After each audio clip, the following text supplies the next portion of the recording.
Areas of fog this morning that I'm giving you the first alert to as you head out the door, as I do expect that will be a major slowdown for the morning commute for the early morning hours. This will likely stay dense in some spots until about 8 to 9 a.m. So this is going to be an issue where you really need to monitor with your child's school district as to whether or not there are 2-hour delays.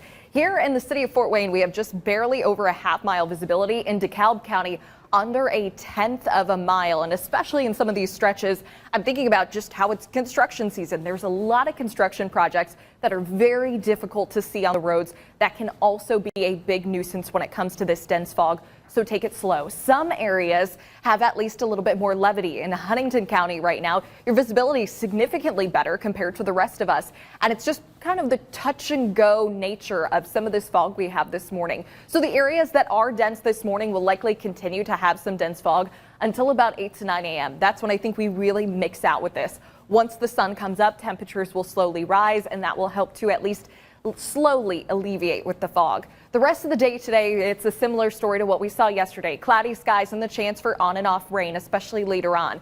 But then on Thursday and Friday, a pattern change coming in. Mid to upper 80s expected across the region, a very humid end to the work week, and the chance for thunderstorms with that very summer-like pattern. So let me show you what the Storm Prediction Center is highlighting. Pretty similar to what I showed you yesterday. In fact, the entire state of Indiana under the gun with the possibility of severe weather. But the newest addition is this level 3 enhanced risk, everything in orange. That's actually just clipping LaGrange, Noble, Steuben counties, portions of DeKalb County, Kosciuszko, and just the very small tip of Whitley County as well. So when it comes to this, I want to show you kind of the overall thinking. When it comes to severe weather for late tomorrow night, we're expecting things to be more widespread in Wisconsin and in Michigan. There's the possibility that some of these storms could reach as far south as northern Indiana. But the big thing that's going to be something we'll be watching out for are the limiting factors I was talking about before. We have strong storm ingredients in play, but we have a cap in place, which pretty much just limits everything.